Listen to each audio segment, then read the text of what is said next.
oldie, a goodie. Svea, I'm probably not pronouncing that correctly. SVEA 123 camp stove. They're still producing it. This is an old one, but they're still, you can get these on Amazon. So you can go on and Optimus, I believe, is the one that owns them now. This one was made in Sweden. I think the new ones are in Taiwan, but they're still the same product pretty much. There's just a couple of differences on it. And they'll have all the dimensions and specs on them, so I don't need to bore you with going through that. They usually come in a smaller brass container with a pot. This one here, the way I got it, it came in this SIG tourist camp stove situation here. Got this little plastic belt to hold it together. Got a lid. It's got little steps on it for a purpose. A bowl. Ends, pot holder.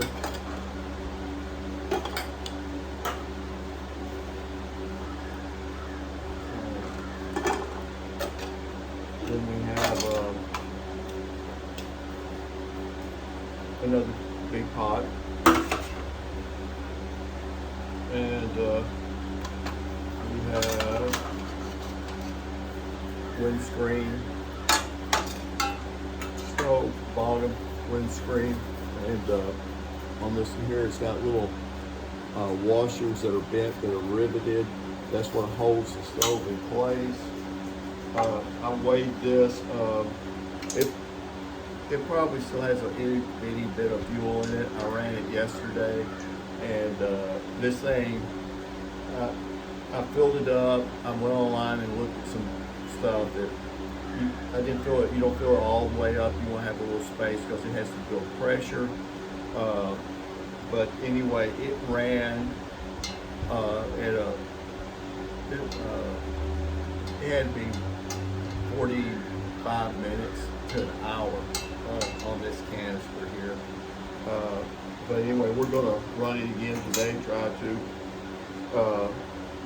And more about the little stove here. This is a, like I said, a beauty. Got the fill cap. It's got a place here where you can adapt a pump to pressurize it. It has this little channel right here. That's a preheat channel. You can put alcohol in that or fuel in it. You ignite that, and the heat pressurizes the tank, and then it comes up through here. You have this throttle, needle throttle with a key, a square drive to fit that.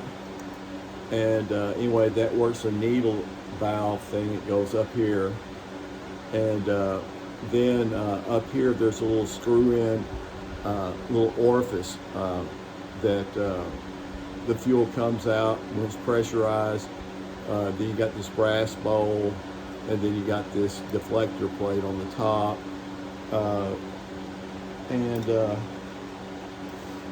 So it's pretty much unchanged. The newer ones are a 123R, and this thing on it doesn't slant down, it goes straight out. And the difference is that on the older ones, this orifice on the top, the fuel orifice, you manually clean it out, and get my goodies out here.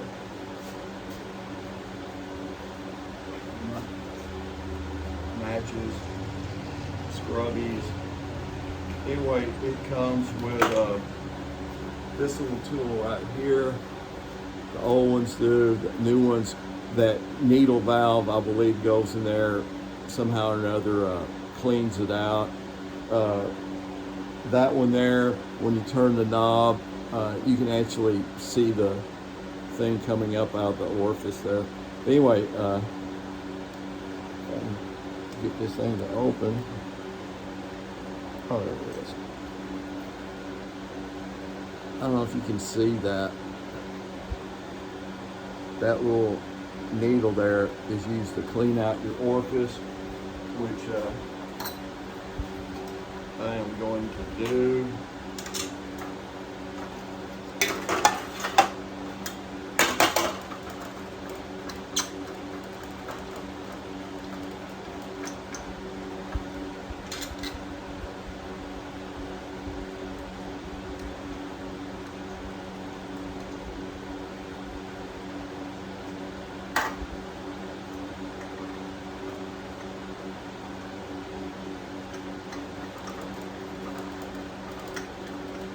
It really has a pretty solid little base here.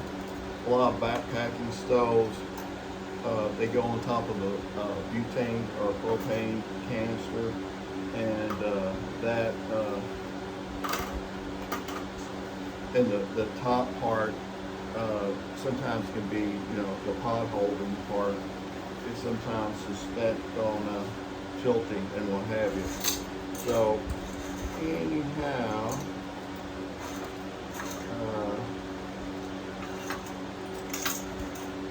the other thing, you gotta watch out for leaks down here where that channel is, where this tube comes in. And then, just like on Coleman ladders, it's got a rubber in there that you gotta make sure seals that up. So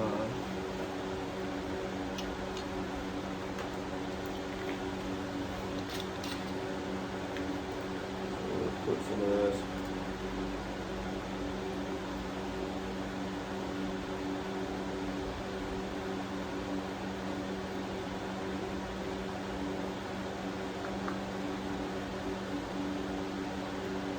I got too much in there.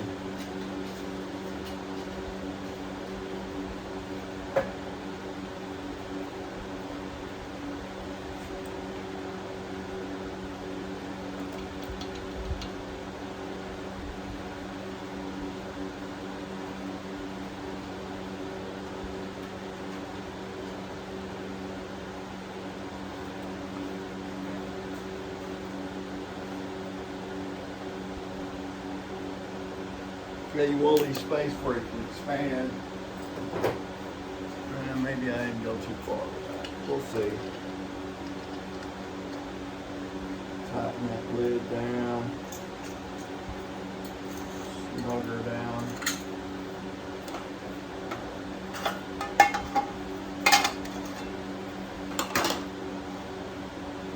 A little drink.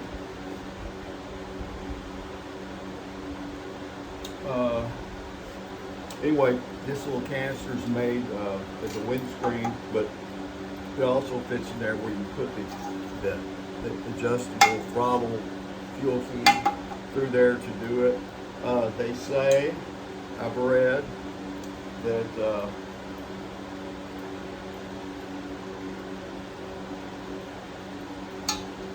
you can basically get this started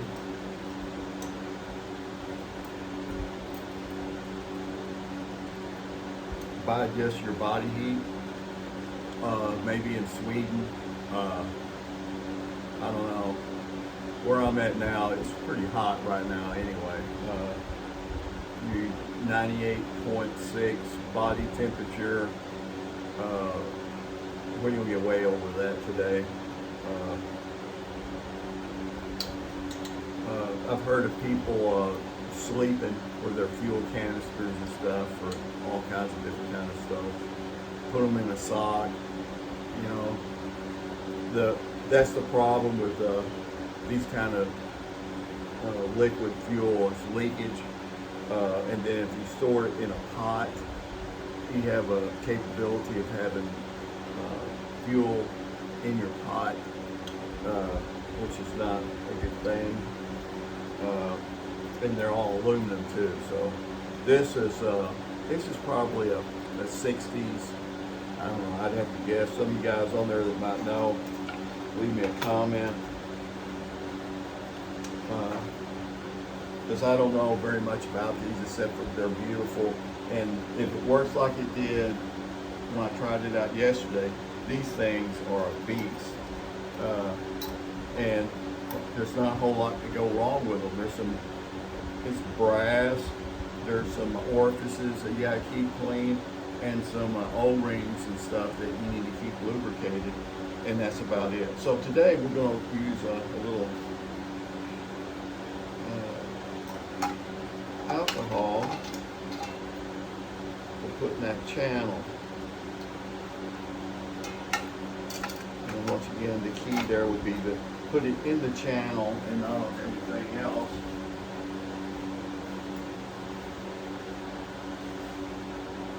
You notice I am out in the garage, so if you're in North Texas and you see a big pillar of black smoke, that was me blowing up the camp stove. All right, so we got that in there, got that off. During the day, this is a kind of a hard part, is to be able to see if you got that alcohol is burning, I guess. And per what I've seen online, when that little channel in there, the fuel is burned out on that, it's pressurized enough that, see, it started right there. And so then what you do,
interesting.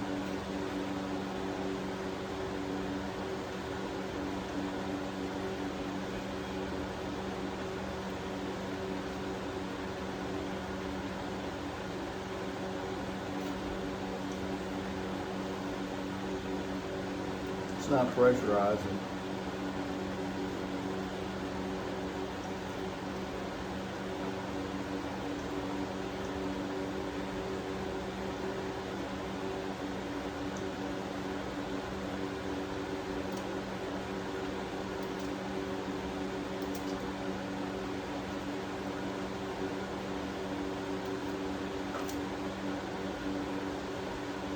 All right. We're going to give it another shot here.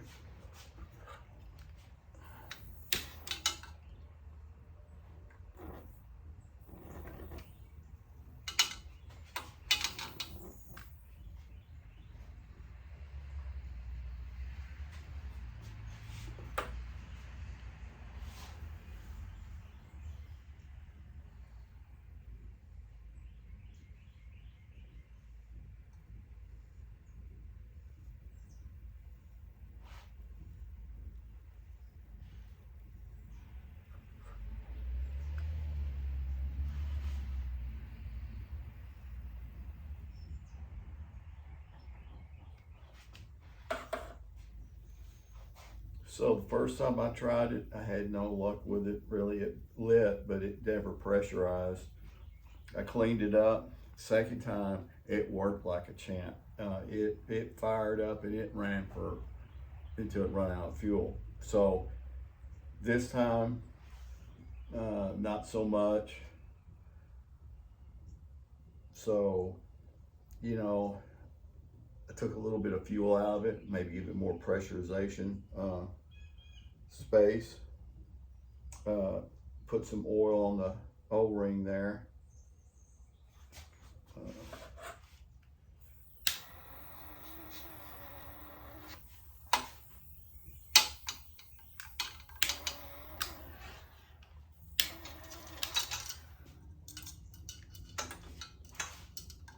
And it kind of self-ignited yesterday. I mean, I didn't have this all the way closed.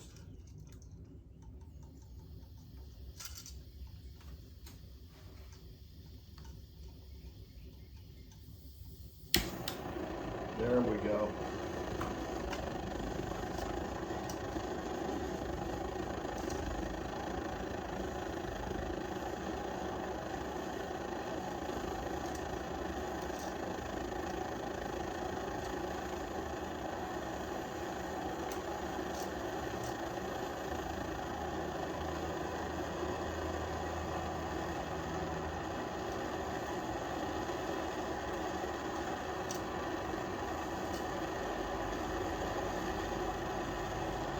You hear that?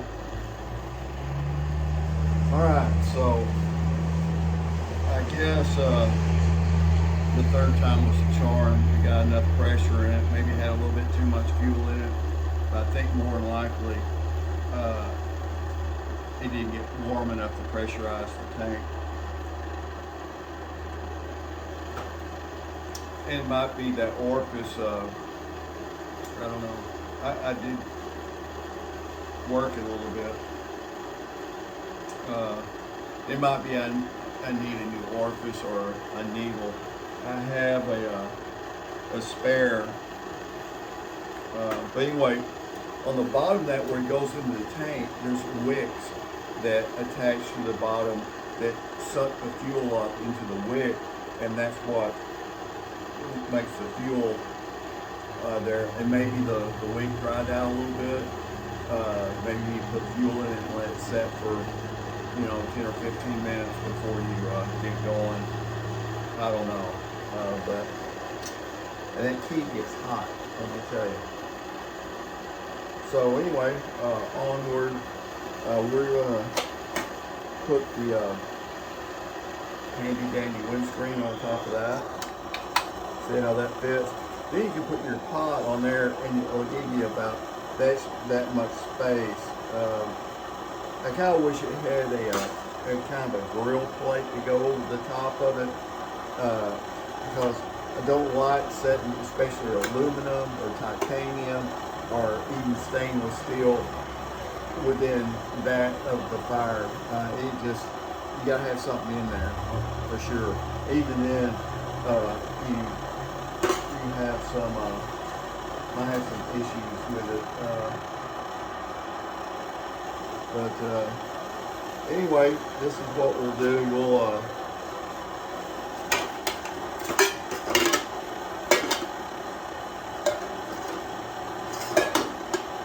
we'll just use this one right here. This is what I usually normally test my camp stoves with. So pot made to get hot quick. Is anodized aluminum. I fill it up about right there, which is about 2 big cups of water. That fills my French press, and for 2 cups. So that's why I usually time. Oops. Good, we're out in the garage. Don't do this in your living room.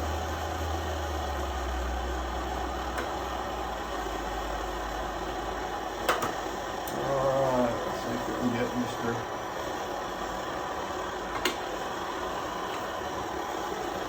How we're going here.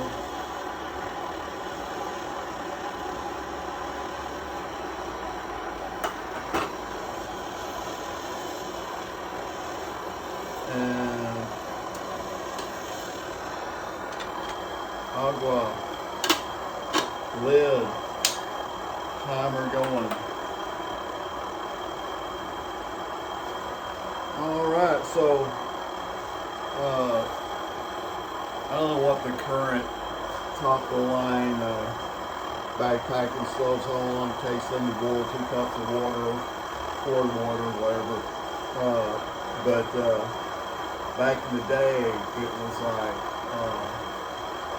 4 minutes was kind of adequate, but you wanted to get down to 3 minutes or less. But you also want to be able to simmer, and that's what this one does. It goes, you get way down low or way up high with the BTUs, but the windscreen and all that, I really like it. This is a pretty good size for like maybe 2 people, 2 adults. And you make it get more in there, you know, dehydrated meals or purifying water. But this pot right here is a pretty good sized pot. Anyhow, like I said, it comes with a smaller pot, really about the size of this coffee cup, really, and a windscreen, which would be much better for backpacking. But it's still kind of heavy, and it is liquid fuel. But like I said, there's not a whole lot of things to go wrong with it. Like I said, this one here is older, so it's 50 years, 60 years old, maybe. You can get them, like I said, on Amazon.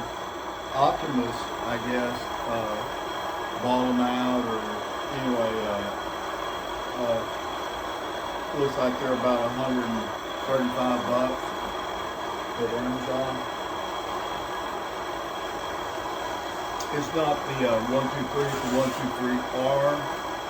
Like I said, the difference is that needle valve is supposed to be self-cleaning, where this one here you have to keep clean with that little tool.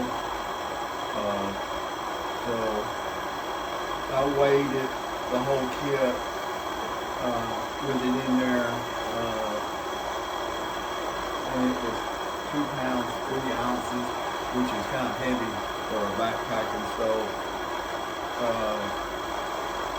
So, like I said, the small one might weigh less, but I don't do a lot of backpacking anyway, cooking, but anyway, we're going on 3 minutes.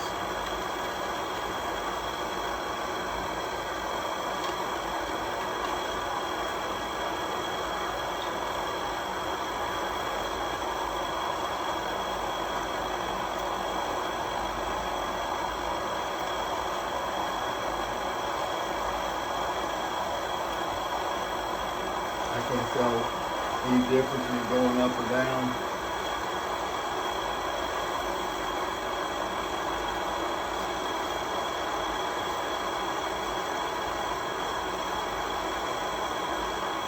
But like I said, it's really loud too. Even those little pocket rockets and stuff, they're pretty loud, but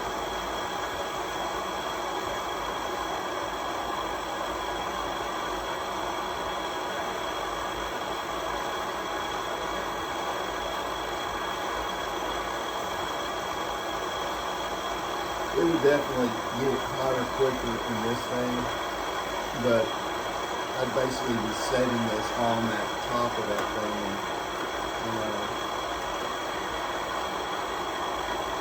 Don't want to do that. You don't ever want to put a pan on fire without anything in it, and you don't want to just set it there.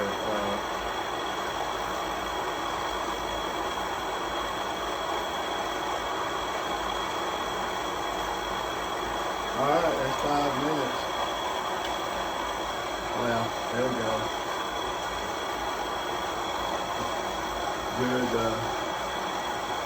rolling boil there. So, I guess it probably, in 5 minutes you got a rolling boil. So it's kind of a long time.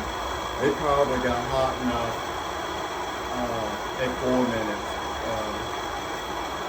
to do whatever you're going to do, make coffee, rehydrate, purify.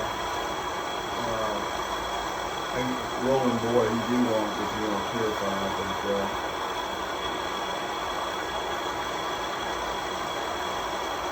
anyway, so I am going to take this off.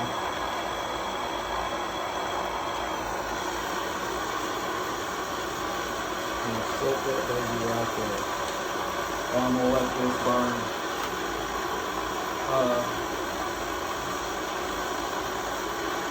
So that's it. The SVEA backpacking stove. This one is the 123. The ones they have on the market now are the 123R. Solid brass, pressurized the tank. You gotta watch out because it gets hot through the touch, but it did cool down pretty quickly yesterday after I used it for an extended period. And